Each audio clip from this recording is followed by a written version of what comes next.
নমস্কার, নিউজ ভ্যানগার্ডের পর্দায় আপনাদের সকলকে স্বাগতম। আমি সুপ্রীতি রয়েছে আপনাদের সঙ্গে। চোখ রাখবো আপডেট খবরের দিকে। আরো একবার নজর রাখবো গন্ডাছড়ার দিকে। যে গন্ডাছড়াতে ক্ষয়ক্ষতি হয়েছে, ইতিমধ্যেই হিংসার আগুন এবং মানুষের চোখে মুখে আতঙ্ক। সেই গন্ডাছড়াতে যত ক্ষতি হয়েছে বা যারা ক্ষতিগ্রস্ত হয়েছে তাদেরকে ক্ষতিপূরণ দেবে সরকার, এমনটাই দাবি করেছেন মন্ত্রী টিঙ্কু রায়। আরো একবার জানাই, গন্ডাছড়াতে তিনি গিয়েছিলেন, সেখান থেকে ফিরে মন্ত্রী টিঙ্কু রায়ের প্রতিক্রিয়া, যে পরিমাণ ক্ষতি হয়েছে সেই পরিমাণ ক্ষতিপূরণই দেবে সরকার। ক্ষতির পরিমাণ যাচাই করা হবে এবং তা ইতিমধ্যে শুরু করে দেওয়া হয়েছে। রাজ্যের মন্ত্রী টিঙ্কু রায় গন্ডাছড়া থেকে ফিরে এসে এমনটাই প্রতিক্রিয়া দিয়েছেন।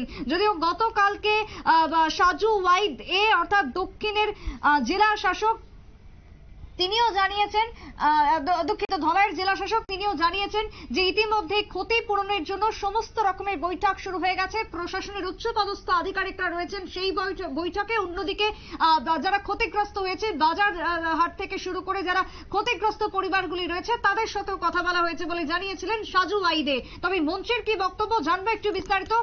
টেলিফোন লাইনে রয়েছে প্রতিনিধি শুভেন্দু সরকার। শুভেন্দু, ইতিমধ্যে মন্ত্রী টিঙ্কু রায় জানিয়েছেন ক্ষতিগ্রস্তদের দেওয়া হবে ক্ষতিপূরণ। মন্ত্রী টিঙ্কু রায় ঠিক কি কি উল্লেখ করেছেন?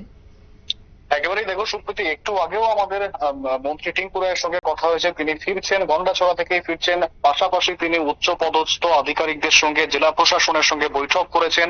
যারা যারা ক্ষতিগ্রস্ত হয়েছেন তাদের সবাই কিন্তু ক্ষতিপূরণ পাবে। তবে কোনো নির্দিষ্ট পরিমাণ ক্ষতিপূরণ নেই, অর্থাৎ নির্দিষ্ট একটা অ্যামাউন্ট কিন্তু নির্ধারণ করে দেওয়া হয়নি প্রশাসনের তরফ থেকে। তিনি যেটা জানিয়েছেন, যারা যে পরিমাণ ক্ষতি হয়েছে যাদের, তারা সেই পরিমাণই ক্ষতিপূরণ পাবেন। যেমন ধরো, তিনি উদাহরণ দিয়েছেন, ধরা যাক কারোর 2 লক্ষ টাকার ক্ষতি হয়েছে, 2 লক্ষ, তার দোকান যার পুড়েছে তার দোকানের মূল্য ছিল 2 লক্ষ টাকা। সেক্ষেত্রে কিন্তু তিনি 2 লক্ষ টাকাই ক্ষতিপূরণ পাবে। আর কারোর যদি 20,000 টাকার দোকানের ক্ষতি হয়ে থাকে তাহলে সে 20,000 টাকার ক্ষতিপূরণ পাবে। এমনটাই কিন্তু জানিয়েছেন মন্ত্রী টিঙ্কু রায়। সরকারের প্রশাসনের যে টিম রয়েছে তারা ইতিমধ্যেই সেই অ্যাসেসমেন্ট শুরু করে দিয়েছে যে কোথায় কার দোকানে কতটা ক্ষতিপূরণ হয়েছে বা কার ক্ষতিপূরণের অ্যামাউন্টটা, পরিমাণটা কতটা, সেটা কিন্তু তারা ইতিমধ্যেই খতিয়ে দেখা শুরু করে দিয়েছেন। পাশাপাশি মন্ত্রী যেটা জানিয়েছেন যে হয়তো ক্ষতিপূরণের এই যে গোটা প্রসেসটা রয়েছে এটা শেষ হতে একটু হলেও সময় লাগতে পারে। সেক্ষেত্রে গোটা ব্যাপারটাকে একটু সাপোর্ট দেওয়ার জন্য, যারা ক্ষতিগ্রস্ত হয়েছেন তাদেরকে একটু সাপোর্ট দেওয়ার জন্য প্রাথমিকভাবে কিছু পরিমাণ ক্ষতিপূরণ দেওয়া হচ্ছে। তবে সেক্ষেত্রেও কিন্তু তিনি জানিয়েছেন, দাঁড়িয়ে যারা ক্ষতিগ্রস্ত হয়েছে তাদের কি কোনো প্রতিক্রিয়া পাওয়া গেছে যে তারা কোনো কি অ্যামাউন্ট ধার্য করেছে এখনো অবধি?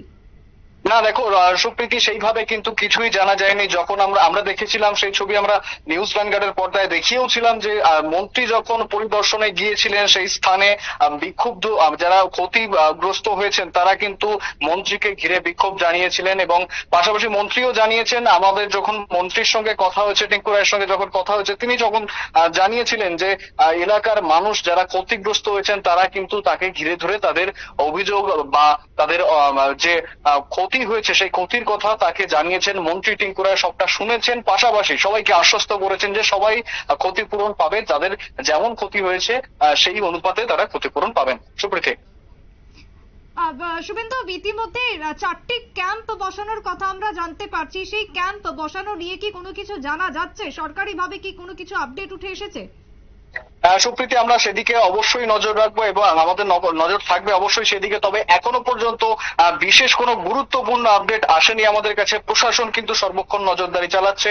পাশাপাশি প্রত্যেকটা জায়গায় পুলিশ মোতায়েন করা রয়েছে। গোটা গন্ডাছড়ার পরিস্থিতি এখনো থমথমে। পুলিশ জানাচ্ছে, প্রশাসন জানাচ্ছে যে গন্ডাছড়ার পরিস্থিতি নিয়ন্ত্রণে রয়েছে। সুপ্রীতি, একেবারে তাই। ধন্যবাদ শুভেন্দু তোমায়। কথা বলছিলাম প্রতিনিধি শুভেন্দু সরকার ছিল। তবে ইতিমধ্যে গন্ডাছড়া থেকে আরো যে খবর উঠে আসছে তাতে করে স্থানীয়দের দাবি রয়েছে 4টি ক্যাম্প বসাতে হবে, সেই দাবি উঠে এসেছে। তবে প্রশাসনের পক্ষ থেকে সমস্ত রকমের ব্যবস্থা করা হচ্ছে বলে খবর গন্ডাছড়া থেকে। ছোট্ট একটা বিরতির পর ফিরে আসবো, সঙ্গে থাকুন।